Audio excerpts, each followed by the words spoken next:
সন্ধেবেলা বসেছি মায়ের হাতের বানানো ছোলা সিদ্ধ আর মুড়ি নিয়ে। বাবা মার সাথে বসে গল্প করতে করতে এরকম মুড়ি আর শুকনো লঙ্কা ভাজা দারুণ জমে যায়। ভাই বোনেরা তো কেউ বাড়ি নেই, বাড়ি একেবারে শান্ত। আজকে বিকেলে দিদির ওখান থেকে ফিরে এসেছি, এসে দেখি মা সন্ধ্যের জন্য ছোলা সেদ্ধ বসিয়েছে। একটু নুন দিয়ে ছোলাটা সেদ্ধ বসিয়ে দিয়েছে। ছোলা কিছুটা সেদ্ধ হওয়ার পর ছোট ছোট করে কেটে রাখা আলু দিয়ে আলু আর ছোলাটা একেবারে ভালো করে সেদ্ধ করে নিয়েছে।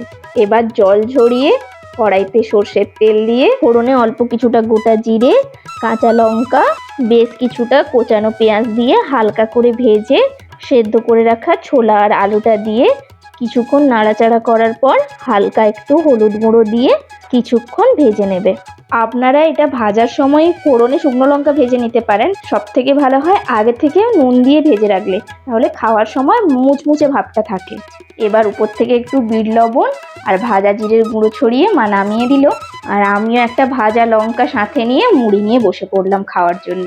এ বাড়িতে এলে সন্ধেবেলা সকলে মিলে বসে আড্ডা দিতে দিতে মুড়ি খাওয়া হয়। সঠিকভাবে বলতে গেলে এটা অ্যাকচুয়ালি সন্ধেবেলা আমাদের গল্পের আসরই বসে রোজ। আজ আসি, অসংখ্য ধন্যবাদ ভিডিওটি দেখার জন্য।